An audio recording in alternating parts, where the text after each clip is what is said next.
La noche que María Félix humilló a Ava Gardner en Cannes. El vestido que cambió todo.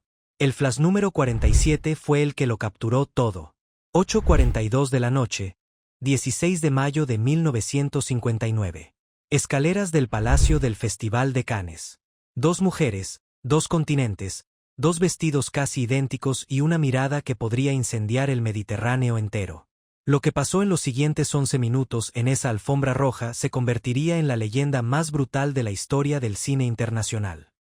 Una humillación tan perfecta, tan calculada, tan devastadora, que Hollywood todavía la cuenta en susurros y nadie, absolutamente nadie, ha podido explicar cómo una mujer mexicana de 45 años, sin decir una sola palabra, destruyó a la actriz más bella de los Estados Unidos frente a 300 fotógrafos y a los ojos del mundo entero.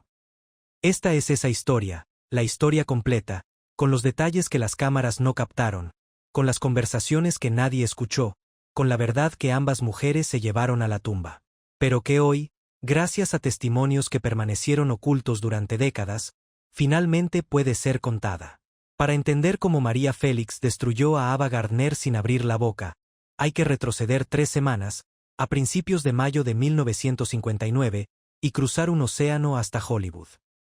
Ava Gardner acababa de terminar el rodaje de On the Beach, la película sobre el fin del mundo dirigida por Stanley Kramer. Tenía 36 años y estaba en la cima absoluta de su belleza. Los estudios la llamaban el animal más bello del mundo, y no era publicidad, era una descripción objetiva que nadie discutía. Cuando Ava entraba a una habitación, los hombres olvidaban cómo respirar y las mujeres olvidaban cómo odiarla, porque su belleza no provocaba envidia, provocaba rendición. Ojos verdes como esmeraldas líquidas, piel de porcelana que parecía iluminarse desde dentro, una boca que había lanzado 1000 fantasías y una forma de caminar que convertía cualquier calle en pasarela.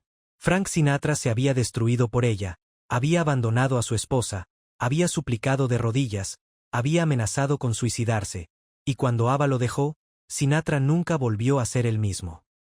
Howard Hughes había ofrecido una fortuna entera solo por cenar con ella una noche, y Ava había rechazado la invitación con una risa que Hughes escuchó durante años en sus pesadillas.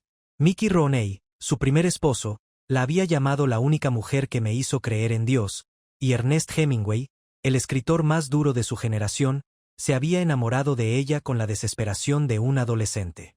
Pero Ava tenía un problema.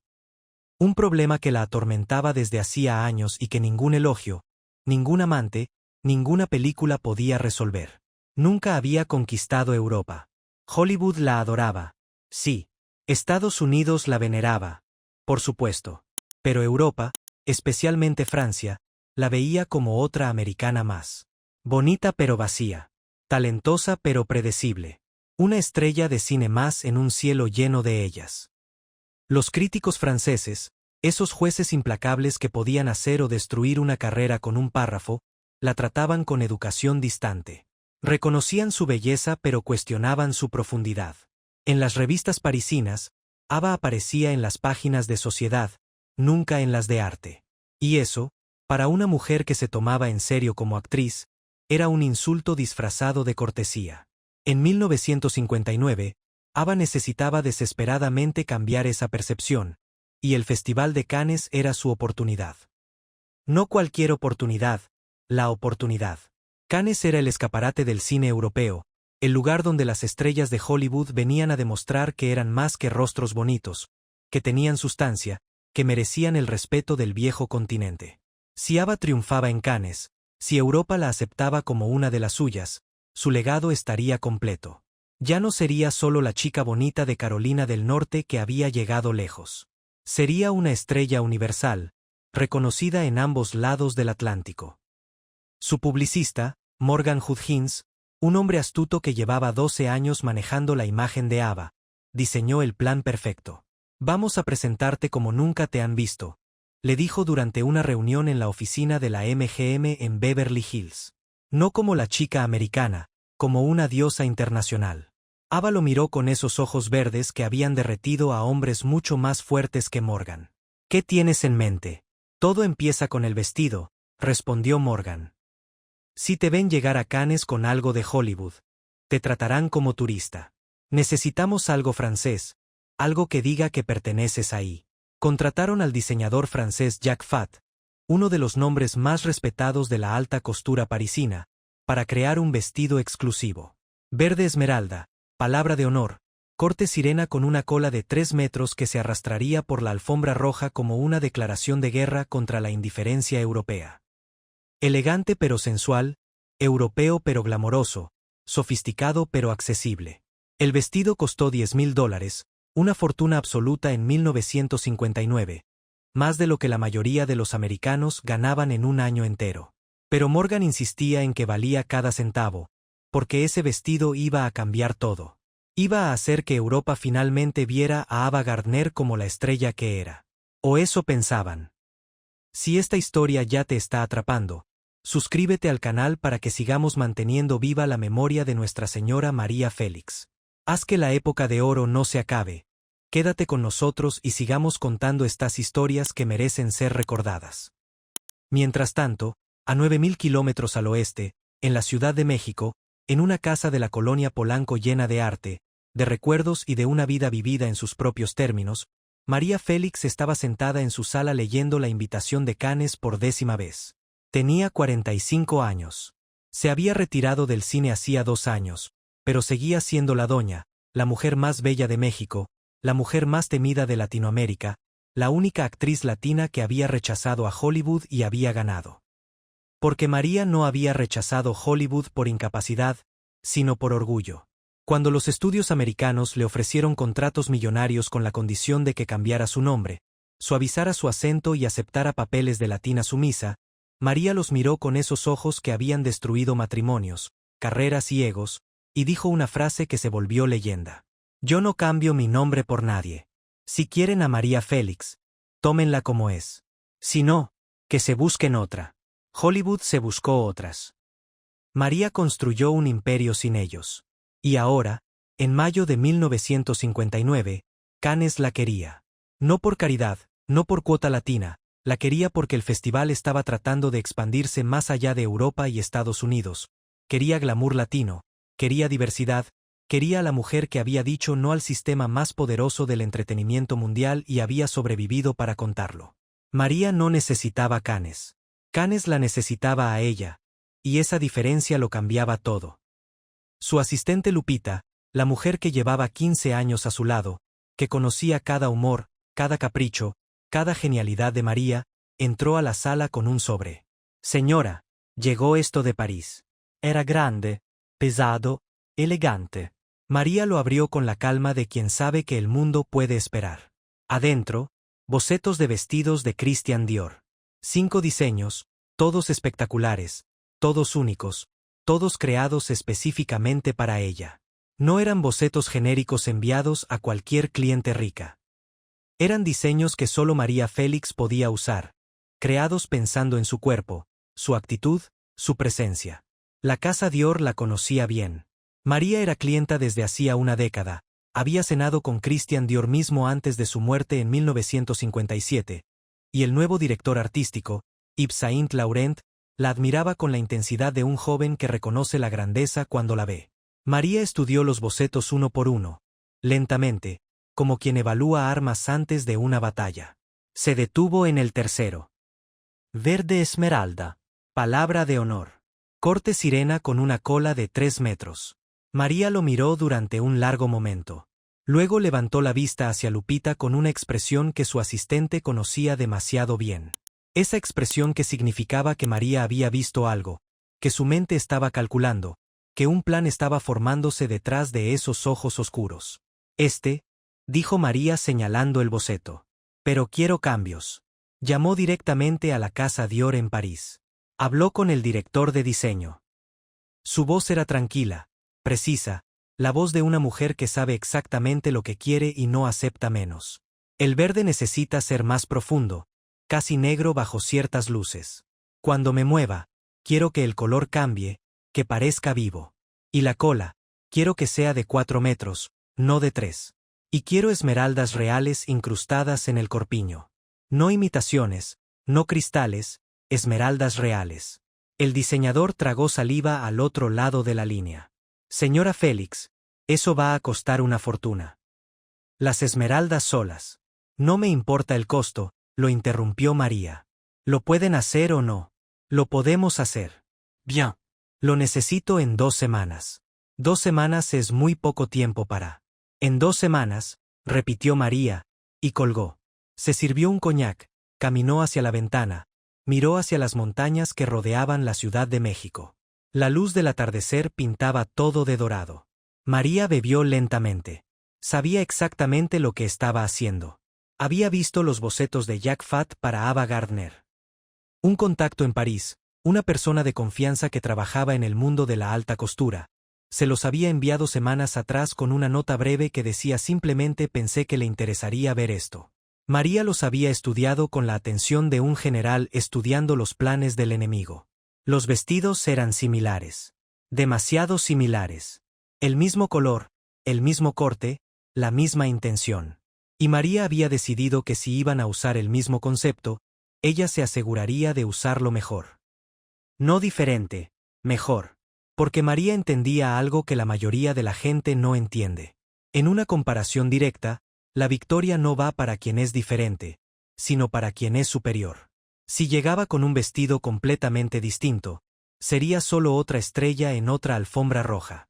Pero si llegaba con un vestido similar y claramente superior, crearía una comparación inevitable, y en esa comparación ella había garantizado desde el primer boceto que saldría ganando. Lupita la observaba desde la puerta. Conocía esa mirada. La había visto antes de cada batalla, antes de cada confrontación, antes de cada momento en que María decidía que alguien iba a aprender una lección que no había pedido. Señora, dijo Lupita con cautela, ¿puedo preguntar algo? María no se giró. Pregunta. ¿Por qué le importa lo que use esa actriz americana? María bebió el último trago de coñac. No me importa lo que use. Me importa lo que piensen de mí cuando me vean al lado de ella. Hay una diferencia. No entiendo. María finalmente se giró. Sus ojos brillaban con esa mezcla de inteligencia y ferocidad que la hacía tan fascinante y tan peligrosa. Lupita, cuando 2 reinas están en la misma sala, la gente solo recuerda a una. Yo me voy a asegurar de que me recuerden a mí. No porque necesite que me recuerden, sino porque si voy a ir a Cannes, voy a ir como lo que soy. No como la invitada latina. No como la curiosidad exótica. Como la reina. Lupita Asensio. Había aprendido hace años que cuando María tomaba una decisión, el universo tenía 2 opciones: acomodarse o ser arrollado. Las 2 semanas siguientes fueron un torbellino de preparación. En París, el taller de Dior trabajaba día y noche en el vestido de María. El verde esmeralda que habían logrado era extraordinario, un tono tan profundo, tan rico, que bajo la luz directa brillaba como una joya líquida y bajo la sombra se oscurecía hasta parecer negro. Las 47 esmeraldas reales fueron engarzadas una por una en el corpiño, cada una seleccionada personalmente por el joyero de la casa. La cola de 4 metros fue confeccionada en seda doble capa, lo suficientemente pesada para caer con gravedad y elegancia, lo suficientemente ligera para flotar cuando María girara. El vestido final era una obra maestra. No era ropa, era armadura. Era una declaración de guerra envuelta en seda y piedras preciosas. En Hollywood, Ava se preparaba con la misma intensidad pero con un enfoque completamente diferente. Mientras María planeaba una batalla, Ava preparaba una coronación. Había contratado al mejor maquillista de la MGM, a un peluquero que había trabajado con Grace Kelly, y había ensayado su llegada a la alfombra roja con la precisión de una coreografía de Broadway. Cada paso medido, cada sonrisa calibrada, cada giro ensayado frente a espejos de cuerpo completo. Morgan supervisaba todo con la obsesión de un director de cine.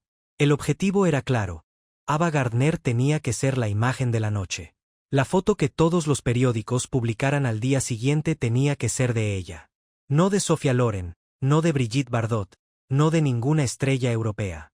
De ella. Pero Morgan tenía una preocupación que no había compartido con Ava. Había escuchado rumores. Rumores que llegaban desde París, desde los círculos de la alta costura, rumores sobre otra invitada al festival, una actriz mexicana que estaba preparando algo. Algo como que, había preguntado Morgan a su contacto en París. No sé exactamente, había respondido el contacto. Solo sé que Dior está trabajando día y noche en algo para María Félix, y que están usando esmeraldas reales. Morgan había sentido un escalofrío. Conocía la reputación de María Félix. Todo el mundo en la industria del cine la conocía. No personalmente, pocos americanos la conocían personalmente, pero su leyenda cruzaba fronteras. La mujer que había rechazado Hollywood. La mujer que había destruido egos con una frase.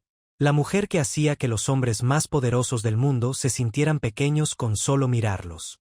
Morgan había considerado advertir a Ava, pero decidió no hacerlo. No quería ponerla nerviosa. Además, ¿qué podía hacer una actriz mexicana retirada contra la estrella más grande de Hollywood? Esa fue la primera subestimación. No sería la última. 15 de mayo de 1959. Ambas mujeres llegaron a Cannes con 12 horas de diferencia. Ava aterrizó primero, a las 10 de la mañana, con todo el aparato de Hollywood desplegado a su alrededor. 3 limusinas negras, un equipo de 12 personas entre asistentes, maquillistas, peluqueros, estilistas y guardaespaldas. 30 maletas cargadas con vestidos para cada noche del festival, joyas prestadas por Tiffany's, zapatos hechos a medida en Italia. El desembarco en el aeropuerto de Nice fue un espectáculo en sí mismo. Los fotógrafos que esperaban en la pista capturaron cada momento. Ava bajando las escalerillas del avión con lentes oscuros y un traje Chanel, sonriendo a las cámaras con esa sonrisa que había vendido millones de entradas de cine. La caravana se dirigió al Carlton, el hotel más prestigioso de la Croisette, donde Ava tenía reservada la suite real.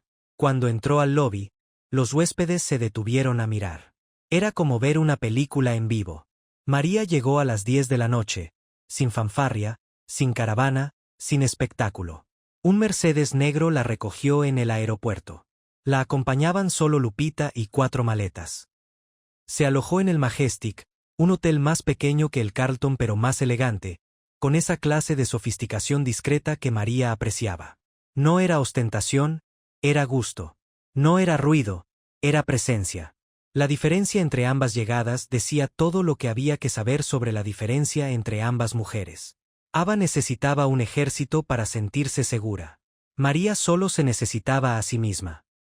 Durante todo el día 16, los periodistas corrían entre ambos hoteles tratando de conseguir entrevistas, fotos, cualquier cosa.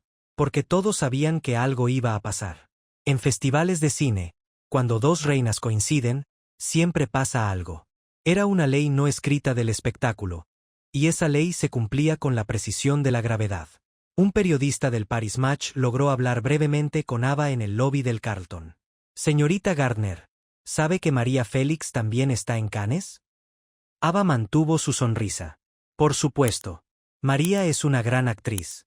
Espero saludarla. ¿Le preocupa compartir la alfombra roja con ella? ¿Por qué habría de preocuparme? Hay espacio para todas. Pero la sonrisa de Ava se tensó 1 milímetro. Solo 1 milímetro, pero el periodista lo notó. El mismo periodista fue al Majestic a buscar a María.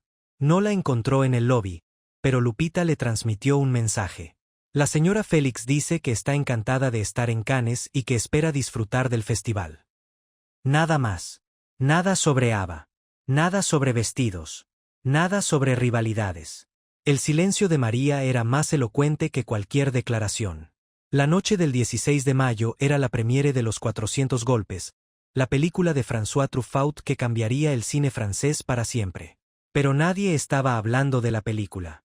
Todo el mundo hablaba de quién llegaría primero a la alfombra roja, María o Ava. Las apuestas corrían en los bares de la Croisette. Los fotógrafos se habían posicionado desde las 6 de la tarde, 3 horas antes del evento, para asegurarse de tener el mejor ángulo. Sabían que esa noche iba a pasar algo memorable. Lo sentían como los pescadores sienten la tormenta antes de que llegue. En la suite real del Carlton, Ava Gardner comenzó a prepararse a las 4 de la tarde. 4 horas antes del evento. El proceso era largo, meticuloso, casi ritual. Primero el baño, con sales importadas de Japón. Luego el cuidado de la piel, cremas francesas aplicadas con la precisión de un cirujano. Después el maquillaje, capa por capa, sombra por sombra, hasta que su rostro parecía esculpido en mármol vivo. El cabello, peinado en ondas suaves que caían sobre un hombro, tomó una hora entera. Y finalmente, el vestido. El vestido verde esmeralda de Jack Fat colgaba en un maniquí como una obra de arte en una galería.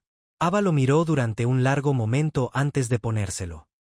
«Es perfecto», dijo Morgan, que había estado supervisando cada detalle desde una esquina de la suite. «Cuando te vean en esto, Europa caerá a tus pies».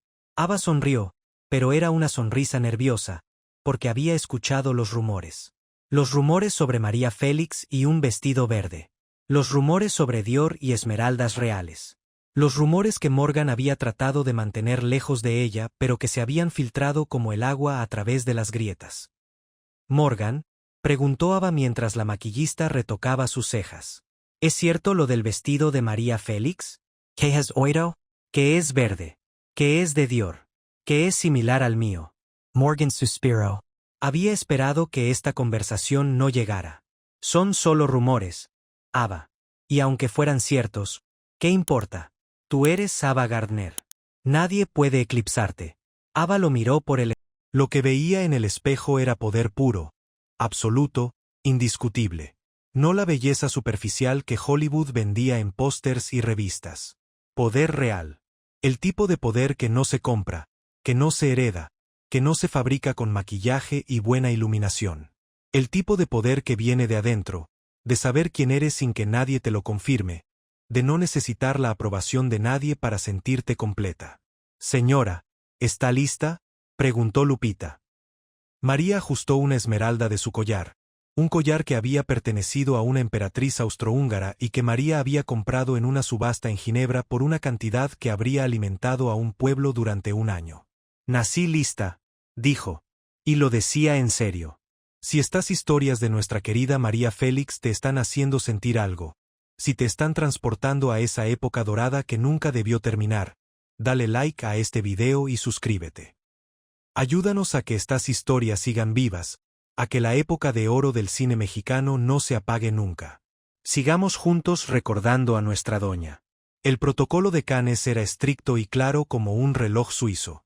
Las estrellas invitadas llegaban a la alfombra roja escalonadas cada 15 minutos, para dar tiempo suficiente a los fotógrafos de capturar a cada una en su momento de gloria. Ava Gardner estaba programada para las 8:30 de la noche. María Félix para las 8:45. 15 minutos de diferencia. En teoría, tiempo suficiente para que cada una tuviera su momento independiente. En la práctica, 15 minutos no eran nada. A las 8:29, la limusina negra de Ava se detuvo frente al Palacio del Festival. Las puertas se abrieron. Un asistente extendió la mano. Ava la tomó y salió del vehículo como si emergiera de un sueño, cada movimiento calculado, cada ángulo ensayado. El rugido de los fotógrafos fue ensordecedor. Cientos de flashes, gritos en francés, inglés, italiano, alemán. Ava, ici, regarde ici. Miss Gardner, look here. El vestido verde esmeralda de Jack Fat brillaba bajo las luces de la alfombra roja como si estuviera hecho de luz misma. Ava caminaba lentamente, cada paso medido con la precisión de una bailarina, perfectamente ensayado durante horas frente al espejo del Carlton. Sonreía a las cámaras con esa sonrisa que había vendido 50 millones de entradas de cine, posaba con la naturalidad de quien lleva décadas frente a los lentes, giraba sutilmente para mostrar la cola del vestido que se arrastraba detrás de ella como una promesa de elegancia. Era espectacular. Era exactamente lo que esperabas de la estrella más grande de Hollywood. Era perfecto.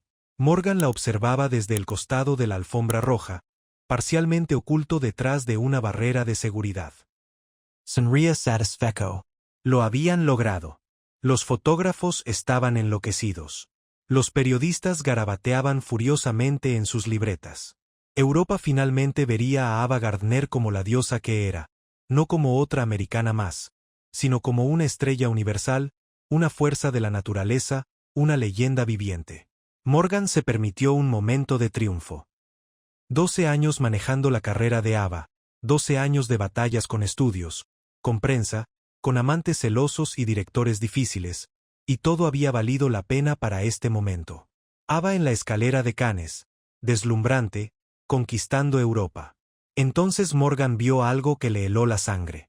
A 200 metros, bajando de un Mercedes negro sin chofer, sin séquito, sin fanfarria, María Félix. Morgan entrecerró los ojos. El corazón se le detuvo por un segundo. Vio el verde, vio el corte, vio la similitud. Y vio algo más, algo que su ojo entrenado captó en una fracción de segundo. El vestido de María era mejor. No diferente, mejor. Más oscuro, más rico, más dramático. ¿Y esas piedras en el corpiño, eran reales? Dios mío, eran reales. Oh no, susurró Morgan. Nadie lo escuchó. Nadie necesitaba escucharlo. Lo que estaba a punto de pasar hablaría por sí solo. Ava estaba a mitad de la escalera, exactamente en el punto medio entre la alfombra roja y la entrada del palacio, cuando escuchó el cambio. El rugido de los fotógrafos se transformó. No se detuvo, pero se redujo, como si alguien hubiera bajado el volumen de una radio. Las voces que gritaban su nombre se mezclaron con otro nombre, un nombre que llegaba desde abajo, desde el pie de las escaleras. María. María Félix. Ava miró hacia atrás. Lo que vio la golpeó como una bofetada de seda y diamantes. María Félix estaba al pie de las escaleras. El vestido verde esmeralda de Dior era una visión que desafiaba la descripción. Más oscuro que el de Ava, más profundo, cambiante bajo las luces como si tuviera vida propia. Las esmeraldas reales en el corpiño explotaban con cada flash como pequeñas supernovas verdes.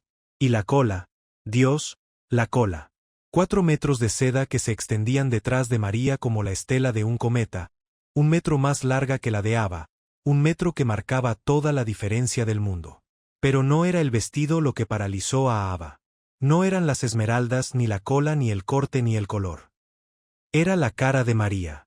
Esa mirada.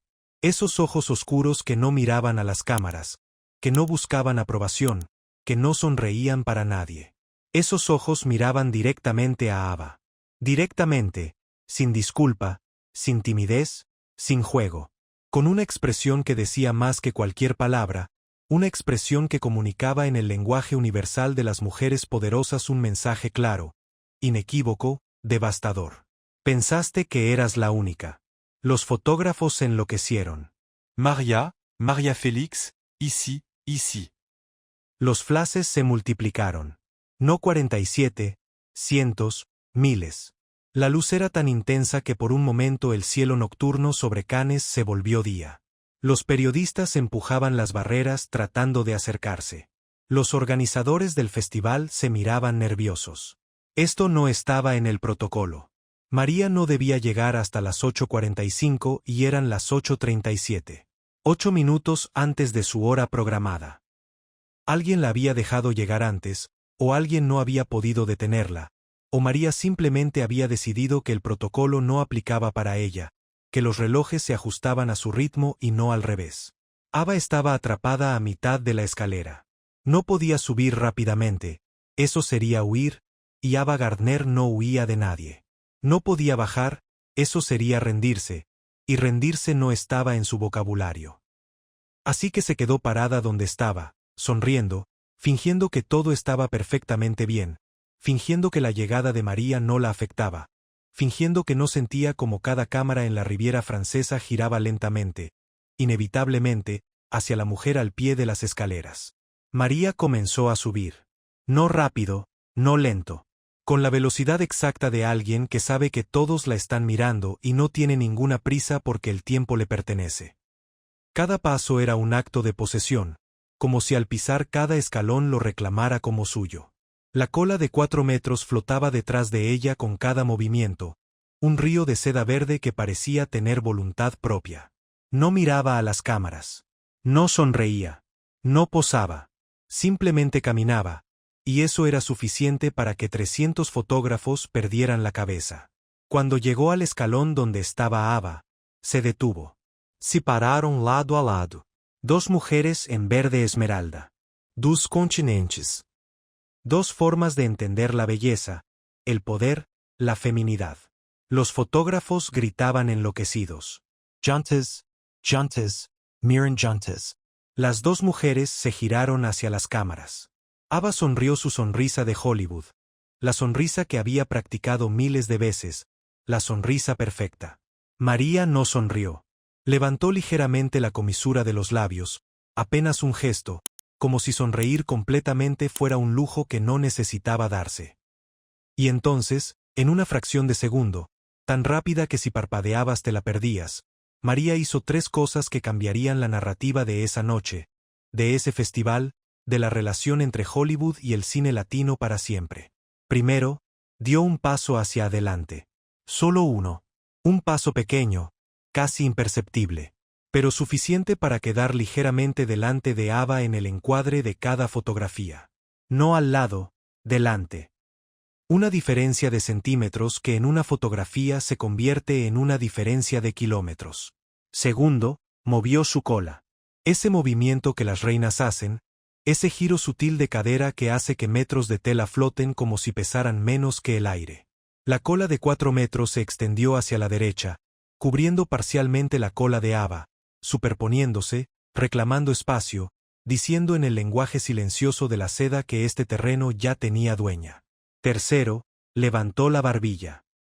Solo un grado que nadie mediría con instrumentos pero que todos sentirían en las fotos. Un grado que cambiaba la geometría de su rostro, que la hacía parecer más alta, más imponente, más regia. Un grado que decía yo estoy arriba y tú estás abajo, no por altura, sino por naturaleza. El flash número 47 capturó todo. Esa fotografía se volvería icónica. Se publicaría en 340 periódicos alrededor del mundo. Se analizaría en escuelas de fotografía. Se citaría en libros sobre historia del cine. Se convertiría en la imagen definitiva de lo que sucede cuando 2 estrellas colisionan y solo una tiene la gravedad suficiente para mantener su órbita. En esa foto, la composición era brutal en su claridad. María dominaba el encuadre.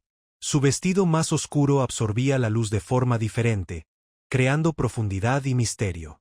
Las esmeraldas reales brillaban como constelaciones. Su postura, un paso adelante, barbilla arriba, proyectaba poder absoluto.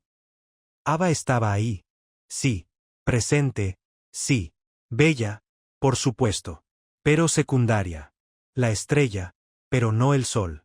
La luna brillante en el cielo, pero eclipsada por algo más grande, más antiguo, más fundamental. Ava lo sintió como un golpe físico. No en la cara, en el estómago, en ese lugar donde viven las verdades que no quieres aceptar. Entendió en ese instante exacto, con la claridad terrible de quien ve un accidente en cámara lenta, que había perdido. No la noche, no el festival. Algo más fundamental, más irreparable. Había perdido la narrativa. Porque la historia que los periodistas escribirían no sería Ava Gardner deslumbra en Cannes. No sería la estrella americana conquista Europa. La historia sería 2 estrellas, vestidos similares, ¿quién lo usó mejor? Y en cualquier comparación directa entre Ava Gardner y María Félix, en 1959, en Europa, en una alfombra roja donde lo que importa no es la belleza sino la presencia, no es el vestido sino quien lo usa, no es la sonrisa sino lo que hay detrás de ella, María ganaría. No porque fuera más bella, ese debate era subjetivo y probablemente irresolvible, sino porque María tenía algo que Ava nunca tendría, algo que no se compra en Hollywood ni se fabrica en un estudio ni se practica frente a un espejo. Mysterio. Europa conocía todo sobre Ava.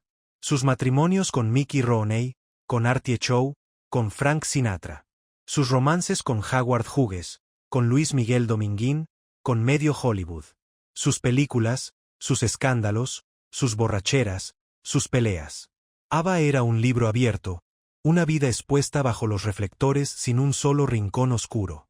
María era un enigma. Una mujer que había rechazado Hollywood, que había construido un imperio en un país que el mundo apenas conocía, que hablaba 4 idiomas con fluidez, que coleccionaba arte con el ojo de una experta, que había cenado con presidentes y rechazado a reyes, que había dicho no a los hombres más poderosos del planeta con la misma facilidad con la que decía no a un segundo postre. María era fascinante precisamente porque era inaccesible.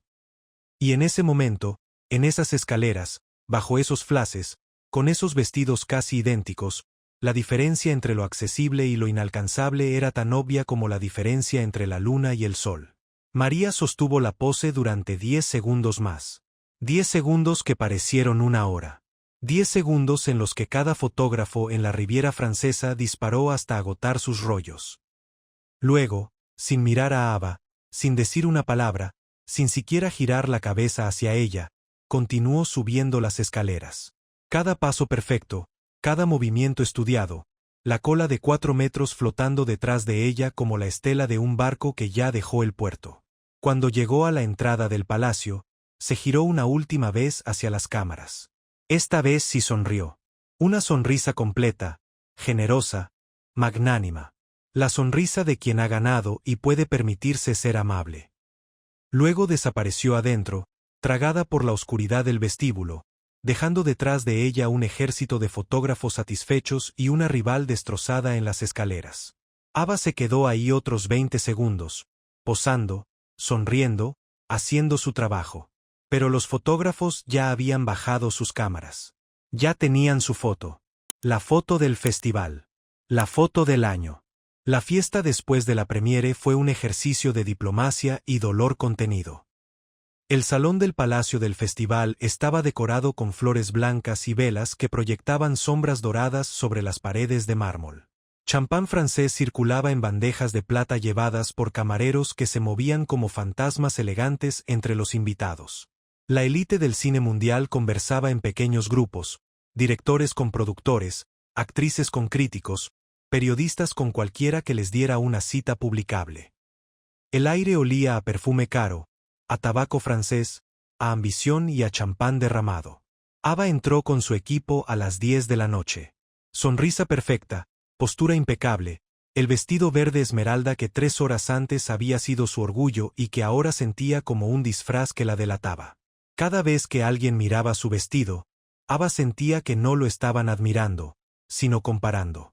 Comparándolo con el otro verde, el verde más oscuro, el verde con esmeraldas reales, el verde que había ganado.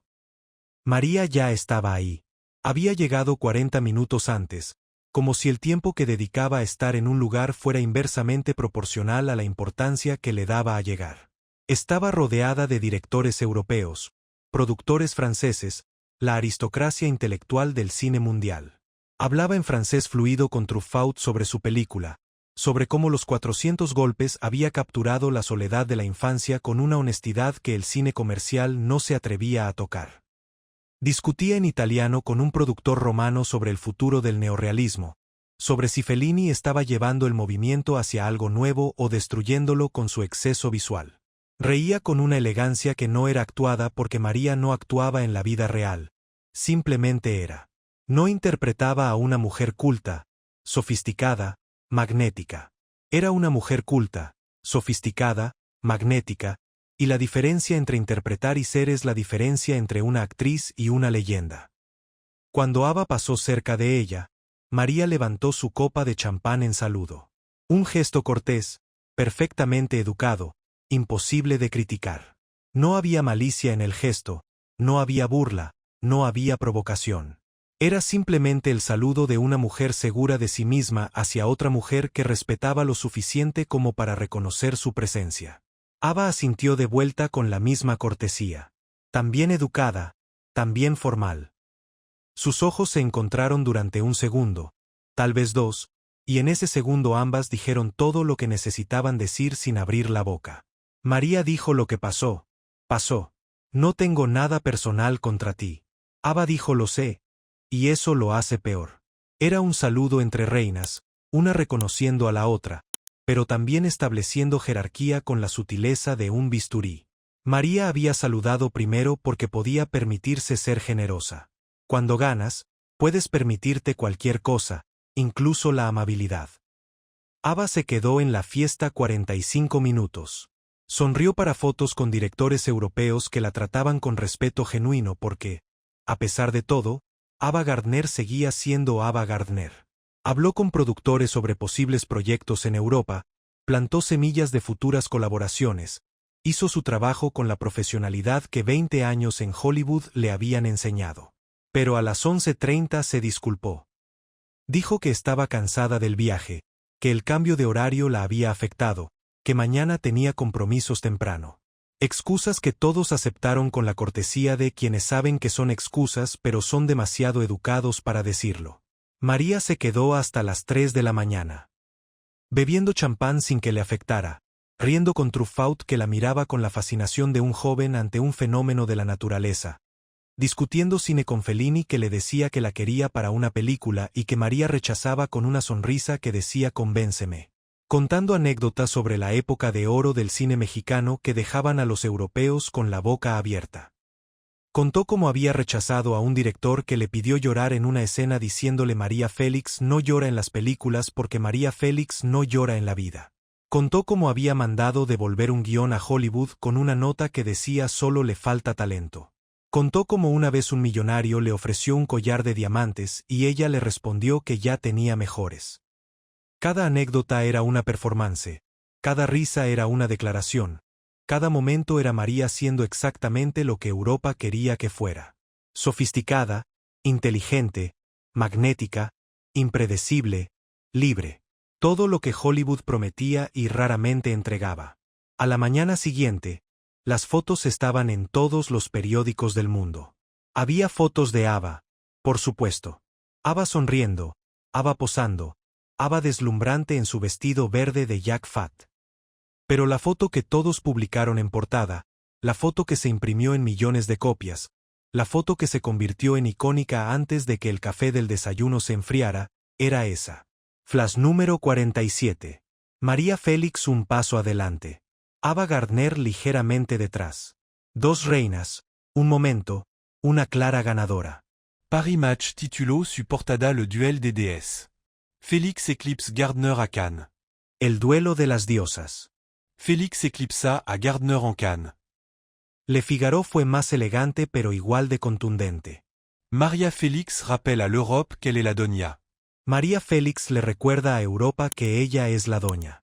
Corriere della Sera, el periódico italiano, escribió un artículo que se volvería legendario comparando a las dos mujeres como dos filosofías del cine, dos formas de entender la feminidad, dos universos que habían chocado en una escalera y solo uno había sobrevivido intacto. La belleza americana, escribió el crítico, es como una pintura perfecta en un museo bien iluminado. La admiras, la aplaudes, la olvidas cuando sales. La belleza mexicana es como un incendio. No puedes admirarla a distancia. Te consume ou te salvas. Variety, el periódico de Hollywood, fue más diplomático pero igual de claro. Terminó de leer la última reseña, una columna del Sunday Times de Londres que describía la noche como el momento en que Hollywood descubrió que no era el centro del universo cinematográfico. La dejó sobre la mesa con cuidado, como si fuera cristal que podía romperse. Levantó la vista hacia Morgan. No estaba llorando. Ava Gardner no lloraba por cosas así. Había llorado por Sinatra cuando la dejó, había llorado por su infancia miserable en Grafton, Carolina del Norte, donde creció descalza entre campos de tabaco, había llorado en noches de soledad que nadie conocía. Pero no lloraba por una alfombra roja. Lo que sentía era algo diferente, algo más frío que las lágrimas, algo más permanente. Sentía furia, sí, pero más que furia sentía algo que se parecía peligrosamente al respeto. Porque entendía exactamente lo que María había hecho, con qué precisión lo había ejecutado, con qué elegancia lo había logrado, y tenía que admitir, aunque le doliera como un hueso roto, que había sido brillante. No es tan malo, Ava, dijo Morgan desde su silla, con la voz de un hombre que sabe que lo que dice es mentira pero no tiene nada mejor que ofrecer. Sigues viéndote hermosa en las fotos. Es solo que me eclipsó, terminó Ava. ¿Puedes decirlo, Morgan? Di la palabra. Deja de protegerme y di lo que los dos sabemos. No diría eclipsó. Más bien, Morgan, vi las fotos. Sé leer titulares. Sé leer francés. Sé leer italiano. Y sé leer la verdad aunque esté escrita en el idioma que más duele. María Félix me humilló anoche. Me humilló sin decir una sola palabra. Sin levantar la voz, sin insultarme, sin siquiera mirarme directamente excepto ese segundo en las escaleras. Y lo peor de todo, Morgan, lo peor de todo es que casi tengo que respetarla por ello. Morgan se inclinó hacia adelante. ¿Qué quieres hacer? Hacemos un comunicado? Decimos que fue coincidencia, que los vestidos se parecen pero no son iguales. ¿Qué?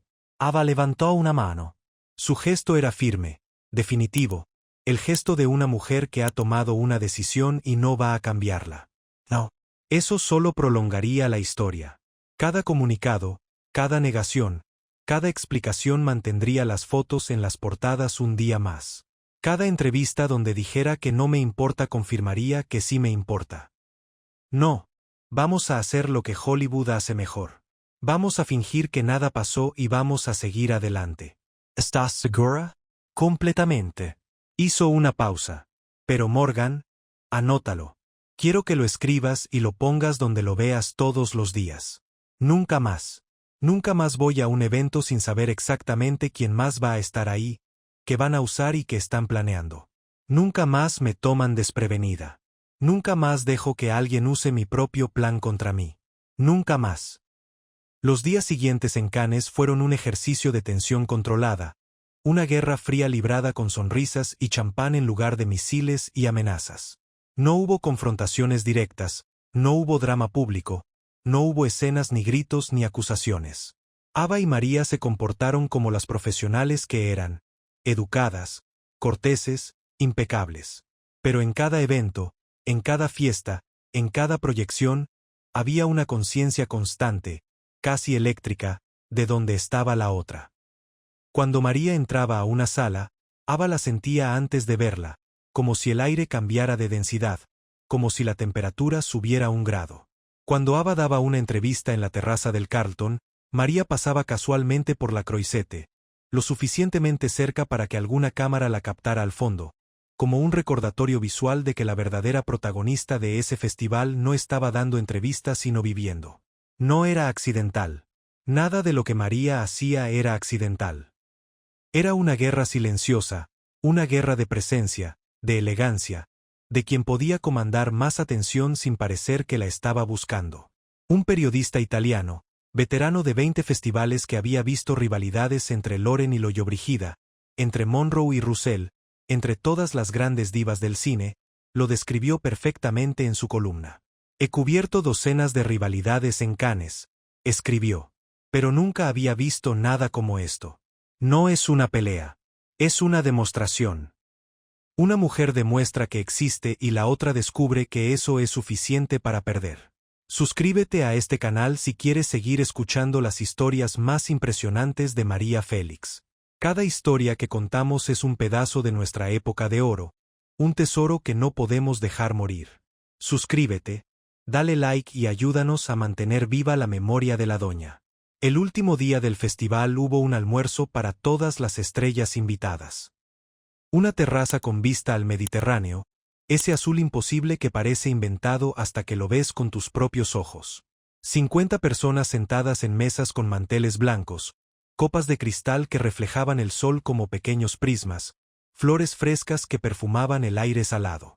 El menú era francés clásico, preparado por el chef del hotel con la seriedad que los franceses reservan para los 2 únicos temas que consideran sagrados, la comida y el amor. Las mesas estaban asignadas y por accidente, o por el diseño malicioso de un organizador con sentido del drama que sabía exactamente lo que estaba haciendo. María y Ava terminaron en la misma mesa, a 3 asientos de distancia. Cuando Ava vio la tarjeta con el nombre de María Félix cerca del suyo, su expresión no cambió. Había aprendido hace años que en público nunca debes mostrar lo que sientes, solo lo que quieres que la gente crea que sientes. Pero por dentro, sintió un escalofrío que no era de miedo, era de anticipación. Como el boxeador que ve a su rival al otro lado del ring antes de que suene la campana y sabe que lo que viene será doloroso pero también, de alguna manera retorcida, necesario. El almuerzo comenzó con conversaciones forzadas y risas que sonaban huecas. El tipo de socialización que la gente del cine practica como un arte marcial, porque en esa industria tu carrera depende tanto de parecer encantado como de tener talento. Todos en la mesa sabían lo que había pasado esa primera noche en las escaleras. Todos habían visto las fotos, leído los titulares, escuchado los chismes que corrían por la Croisette como el Mistral. Todos esperaban algo. Un comentario ácido, una mirada asesina, un gesto cargado de significado, algún momento dramático que pudieran contar después en Hollywood o en París. No pasó nada. O más bien, pasó algo mucho más interesante que un enfrentamiento directo. María habló con el director francés sentado a su izquierda sobre cine italiano, sobre Visconti y su genialidad obsesiva, sobre cómo Senso había cambiado la forma de filmar el color, sobre la diferencia entre un director que cuenta historias y un director que las vive. Hablaba con conocimiento genuino, con pasión, con opiniones que no venían de leer revistas de cine sino de haber vivido dentro del cine durante 3 décadas. El director estaba fascinado, y no solo por lo que María decía sino por cómo lo decía, con esa autoridad natural de quien no necesita impresionar a nadie porque ya ha impresionado a todos. Ava, a 3 asientos de distancia, discutía con una actriz francesa sobre la Nouvelle Vague, sobre Truffaut y Godard y la revolución que estaban gestando. Su francés era básico pero entusiasta, lleno de errores gramaticales que la actriz francesa corregía con paciencia y que Ava aceptaba con una risa que era genuina porque Ava, a pesar de todo, era genuina. No era calculadora como María, no era estratega, no era generala planeando batallas. Era una mujer que sentía todo con la intensidad de un incendio y que no sabía cómo apagarse. Comieron, bebieron vino rosado de Provenza que sabía a sol y a lavanda. Fueron perfectamente civilizadas durante 2 horas que se sintieron como 2 días. Hasta el postre. El camarero trajo la carta de postres con la ceremonia que los franceses reservan para los momentos verdaderamente trascendentes. Ava ordenó primero. La tarta de limón, por favor. Su voz era suave, segura, la voz de una mujer que ha decidido que al menos esta decisión, la decisión del postre, es completamente suya. El camarero asintió con una reverencia breve, escribió la orden con pluma sobre un papel impecable, se giró hacia María con la deferencia de quien sirve a la realeza. ¿Y para usted, señora? María miró la carta durante un momento. Luego levantó la vista. Miró directamente a Ava. Una mirada breve, no más de 2 segundos, pero cargada de algo que podía ser ironía, o reconocimiento, o tal vez simplemente curiosidad. La curiosidad de una mujer ante otra mujer que ha sobrevivido a la misma noche. Luego volvió a mirar la carta. Una pausa que duró un latido de más, un latido que todos en la mesa sintieron aunque nadie lo mencionara. Lo mismo, dijo finalmente. La tarta de limón. Y sonrió. No la sonrisa de la escalera, no la medio sonrisa de la guerrera. Una sonrisa completa, cálida, casi divertida. Como si dijera mira, después de todo esto, pedimos lo mismo. Ava la miró y sonrió de vuelta. Y en ese momento, en esa sonrisa compartida sobre una tarta de limón en una terraza con vista al Mediterráneo, ambas mujeres entendieron algo que nadie más en esa mesa podía entender. Entendieron que esto era todo lo que iba a pasar entre ellas. No habría disculpas porque María no se arrepentía y Ava no las hubiera aceptado. No habría explicaciones porque ambas sabían exactamente lo que había pasado y por qué. No habría amistad porque eran demasiado parecidas para ser amigas y demasiado diferentes para ser aliadas. Pero tampoco habría guerra abierta porque ambas tenían la elegancia de saber cuando una batalla termina. Solo quedaría esta tensión civilizada, este reconocimiento mutuo de que eran rivales. Sí, pero también, en un sentido profundo que solo las mujeres que han vivido en la cima pueden comprender, iguales. Las únicas 2 mujeres en esa terraza que realmente entendían lo que significaba ser una estrella a ese nivel, con todo el poder y toda la soledad que eso implica. Comieron sus tartas de limón en un silencio que no era incómodo sino extrañamente íntimo, como el silencio entre 2 viejos soldados que pelearon en bandos opuestos y que ahora, años después, comparten un café y no necesitan hablar de la guerra porque la guerra está en cada arruga, en cada cicatriz, en cada mirada. Bebieron café. Cuando terminó el almuerzo se despidieron con besos en las mejillas, uno en cada lado, a la manera francesa. Educados, formales, vacíos de sentimiento pero llenos de protocolo. Y cada una se fue por su camino sabiendo que probablemente nunca volverían a compartir una mesa, ni un vestido, ni una escalera, ni un momento como ese. Ava se fue de Cannes al día siguiente.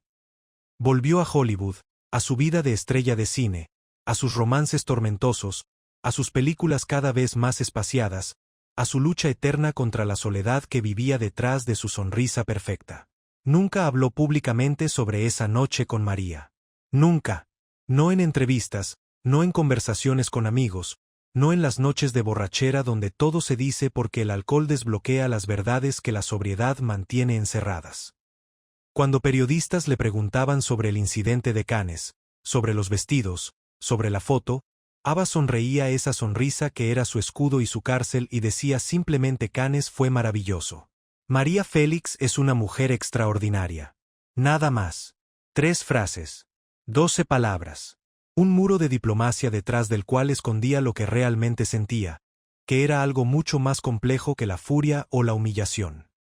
Era respeto mezclado con resentimiento, admiración mezclada con dolor, la certeza incómoda de que había perdido ante alguien que merecía ganar, no porque fuera mejor persona sino porque era más ella misma, más auténtica en su poder, más completa en su identidad. María se quedó en Francia 2 semanas más. Visitó París, compró arte en galerías de la Rive Gauche donde los dueños la conocían por nombre y le reservaban las mejores piezas. Cenó con intelectuales franceses que la trataban como a una igual porque María era su igual, no por educación formal sino por esa inteligencia natural, voraz, insaciable, que la hacía leer 3 libros por semana en 4 idiomas diferentes. Dio exactamente 0 entrevistas sobre Ava Gardner. 0 declaraciones. 0 comentarios. 0 opiniones sobre la noche de las escaleras. Su silencio era más elocuente que 1000 palabras porque decía lo que todos sabían pero nadie se atrevía a verbalizar. Que María no necesitaba hablar de Ava porque Ava no era su competencia. Nunca lo había sido. La competencia implica incertidumbre, y María Félix nunca había sido incierta sobre nada en su vida. Los meses siguientes trajeron consecuencias que nadie anticipó. Para Ava, Cannes se convirtió en una herida que no sanaba completamente, que cicatrizaba por fuera pero supuraba por dentro. No porque la prensa fuera cruel con ella, de hecho la mayoría de las reseñas la describían como deslumbrante, hermosa, impresionante. Pero siempre, invariablemente, como una ley de la física narrativa, la comparación con María aparecía como una sombra en el último párrafo, como una nota al pie que pesaba más que el artículo entero. Ava Gardner brilló en Cannes, pero fue María Félix quien se robó la noche. Gardner deslumbró, pero la doña conquistó. La estrella americana vs la reina mexicana. Cada mención era una pequeña puñalada, cada comparación un recordatorio de que en la noche más importante de su campaña europea, alguien le había robado el protagonismo con 3 gestos silenciosos y un vestido de Dior. Morgan trabajó durante meses para reparar el daño. Consiguió portadas en Vogue, entrevistas en Life, sesiones de fotos en París y en Roma con los mejores fotógrafos del mundo. Ava se veía espléndida en todas ellas, porque Ava siempre se veía espléndida, eso nunca estuvo en duda. Pero algo había cambiado. Algo sutil, casi imperceptible para quienes no la conocían íntimamente, pero real como una cicatriz bajo la ropa. Ava ya no entraba a las alfombras rojas con la misma confianza. Antes de cada evento, antes de cada premiere, antes de cada gala, hacía la misma pregunta con la misma urgencia contenida. ¿Quién más va a estar ahí? ¿Qué van a usar? ¿Hay alguna actriz latina en la lista de invitados? No quería sorpresas. No podía permitirse otra sorpresa. Cannes le había enseñado que la confianza sin información es arrogancia, y la arrogancia es el prólogo de la derrota. 3 años después de Cannes, en 1962, Ava fue invitada al estreno de una película en Roma. Era un evento menor comparado con Cannes, nada que justificara la ansiedad que sentía, pero Ava se preparó como si fuera la batalla definitiva. Eligió un vestido rojo carmesí de Valentino, un color que no podía confundirse con ningún verde, un color que gritaba mírame desde cualquier ángulo del espectro visible, un color que era una declaración de independencia cromática. Cuando llegó al evento y confirmó que María Félix no estaba en la lista de invitados, finalmente se relajó. Sus hombros bajaron 1 centímetro, su sonrisa se suavizó, su respiración se hizo más profunda. Esa noche fue suya. Completamente suya. Y fue magnífica. Pero el hecho de que necesitara confirmar la ausencia de María para sentirse libre dice todo lo que hay que decir sobre lo que pasó en Cannes. Dice que hay derrotas que no se superan, que simplemente se aprende a vivir con ellas, como se aprende a vivir con una cicatriz que duele cuando cambia el clima. Para María, las consecuencias fueron diferentes porque María era diferente. Cannes no la cambió porque María no necesitaba ser cambiada. Cannes la confirmó. Confirmó lo que ella siempre había sabido con la certeza con la que sabía su propio nombre, que no necesitaba Hollywood para ser reconocida, que no necesitaba aprobación americana para sentirse validada, que no necesitaba competir con nadie porque la competencia implica que el resultado es incierto, y para María el resultado nunca fue incierto. Los meses siguientes los pasó en París, en su departamento cerca de los Campos Elíseos, viviendo la vida que había elegido con la misma determinación con la que había rechazado las vidas que otros habían elegido para ella. Arte, cultura, conversaciones con las mentes más brillantes de Europa, cenas en los mejores restaurantes donde los chefs la conocían y le preparaban platos especiales, tardes en galerías donde los cuadros parecían pintados para ella, noches en la ópera donde las sopranos la saludaban desde el escenario. La foto de Cannes le trajo invitaciones de todo el mundo. Festivales en Venecia, premieres en Londres, galas en Nueva York. María rechazó la mayoría. No por arrogancia, sino porque no le interesaban. Ya había demostrado lo que tenía que demostrar. El mundo ya sabía quién era María Félix. Un paso en una escalera se lo había recordado. Años después, en 1982, un periodista joven finalmente le preguntó directamente a María sobre esa noche. Era una entrevista para una revista cultural mexicana, una de esas conversaciones largas que María disfrutaba cuando el periodista era inteligente y no se limitaba a preguntar sobre sus matrimonios y sus joyas. Estaban en la sala de su casa en Polanco, rodeados de arte que valía más que el edificio entero, con coñac en copas de cristal y cigarrillos franceses que perfumaban el aire con un aroma que era la definición olfativa del lujo. La luz dorada de la tarde se filtraba por las cortinas de seda, pintando sombras suaves en las paredes. El periodista había esperado toda la entrevista para hacer la pregunta. Había hablado con María sobre su carrera, sus películas, su vida en Europa, sus matrimonios que ella despachaba con frases como me casé 5 veces porque me aburro fácilmente. Pero la pregunta que realmente quería hacer, la pregunta que lo había mantenido despierto la noche anterior ensayando cómo formularla, era sobre Cannes. Señora Félix, los rumores dicen que usted sabía del vestido de Ava Gardner antes de Cannes, que tenía información sobre el diseño y que deliberadamente encargó un vestido similar pero superior. ¿Es cierto? María bebió su coñac lentamente. Lo saboreó como se saborea una victoria antigua, con la calma de quien sabe que el tiempo ha demostrado que tenía razón. Rumores, dijo. Los rumores dicen muchas cosas. Pero, ¿es cierto que los vestidos eran muy similares? Los vestidos eran ambos verdes, ambos hermosos. Más allá de eso, no veo la similitud. María, las fotos muestran claramente que... Las fotos muestran a 2 mujeres en una alfombra roja. Nada más. Si la gente quiere inventar drama, esa es su elección. Yo solo fui a un festival de cine. Usé un vestido bonito, posé